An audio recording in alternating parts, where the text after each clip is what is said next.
Gue ketemu kopi nggak sengaja sih sebenarnya.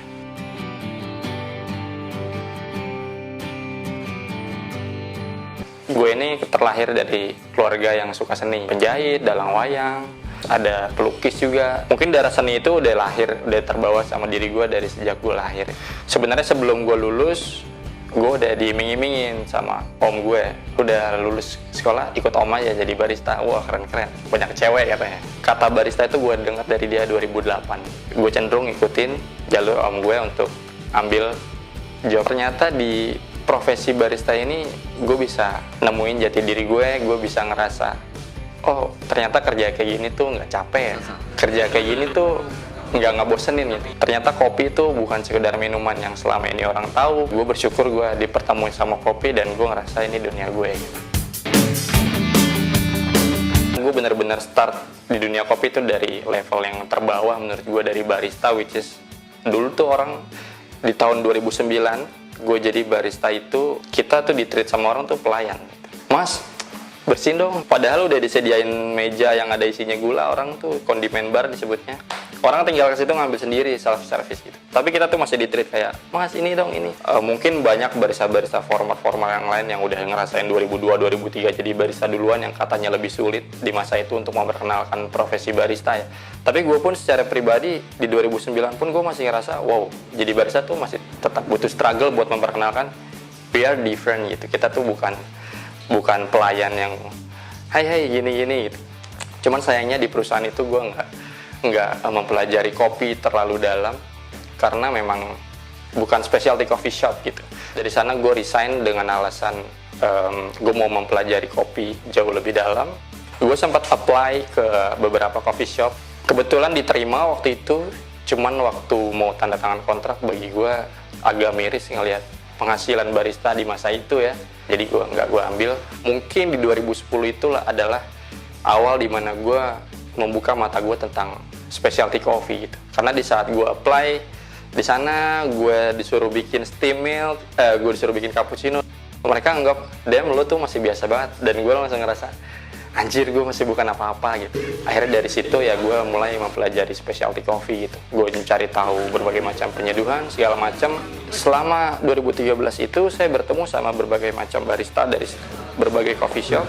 Saya mendapati hal-hal yang sangat basic yang seharusnya seorang barista pahami tapi tidak dipahami. Jadi kayak acidity itu apa? Dia nggak tahu acidity. Hal yang paling mudah lagi single origin nggak tahu. Yang paling mudah lagi Arabica atau Robusta, apa tuh mas kayak gitu. Jadi saya melihat kecenderungan di mana, wow ini bahaya sekali kalau sampai orang sudah menyatakan dirinya seorang barista tapi tidak mengetahui pengetahuan semacam basic sekali gitu. Wah kayaknya perlu nih kita bikin wadah yang berbagi. Sebenarnya dulu itu motifnya gue yang mau berbagi. Wah gue punya something yang mungkin bermanfaat buat lo gitu. Ketika pertama kali gue ketemu latte art dan pertama kali gue bisa bikin hati gitu ya. Pertama kali itu pattern hati lah, semua orang pasti barista belajar proses pola hati dulu. Message yang udah langsung hari itu juga gue dapat adalah ketika gue kasih ke customer, tanpa gue bicara banyak gue bisa bikin tuh orang tersenyum ya. Jadi latte art itu adalah bahasa di dalam kopi sebenarnya. Bahasa yang tanpa harus diungkapin sama baristanya. Berarti latte art itu adalah sesuatu yang ada maknanya gitu. Ketika gue udah dapat makna dari latte art tersendiri, itu adalah bahasa di dalam kopi atau message-nya gitu. Bahwa latte art itu adalah penyampai pesan gitu. Ya gue mempelajari berbagai tekniknya. Teknik yang pertama yang harus dipahamin adalah bahannya dulu. Dulu yang masih paling sering digunakan untuk latte art ya, yang pasti espresso sama steam milk gitu. Kalau sekarang mungkin teman-teman udah bisa pakai powder segala macam, udah banyak latte art, green tea latte pun bisa ada latte artnya gitu. Kalau dulu ya kita fokus bikin espresso yang bagus dulu. Kenapa espresso bisa bagus saat dibuat latte art? Berarti espressonya harus punya kremanya yang bagus. Nah, dari situ kita mempelajari espressonya. Bagaimana ciri espresso yang bagus untuk dijadikan latte art gitu.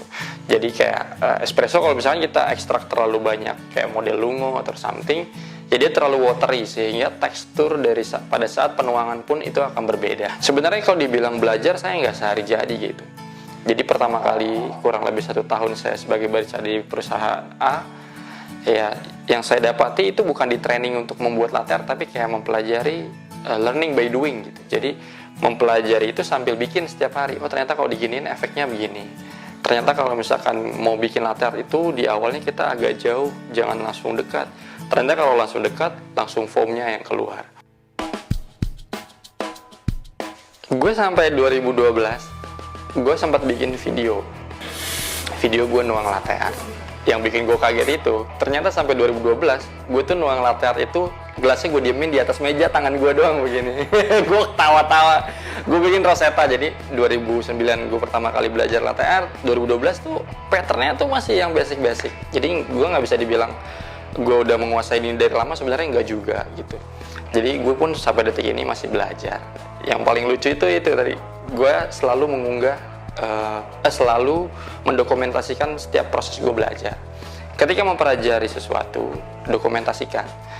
Karena apa? Karena saat kita bisa mengcapture berbagai hal yang sudah kita lakukan, kita jadi tahu yang mana yang harus diimprove. ILA itu Indonesian Latte Art Artist. Awalnya ini gue diriin buat barista-barista yang udah bisa latte art. Karena waktu itu gue salah satu pegiat pelaku latte art, dan gue rangkul-rangkulin teman-teman di perusahaan gue yang bisa bikin latte art, dan teman-teman di luar perusahaan gue juga yang bisa latte art, gue rangkul-rangkulin. Di Twitter tuh gue juga lumayan cari teman-teman barista dari seluruh Indonesia yang aktif di latte art itu. Sampai gue kepikiran kenapa kita nggak bikin satu komunitas Indonesian Latte Art Artist, di mana barista dari Sabang sampai Merauke yang bisa latte art itu tergabung jadi satu kesatuan, satu wadah gitu.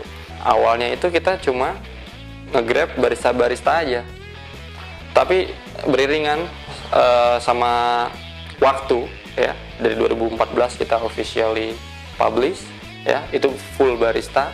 Dan di situ kita di tahun 2014 itu kita full treat the members, kasih tahu ke mereka benefitnya.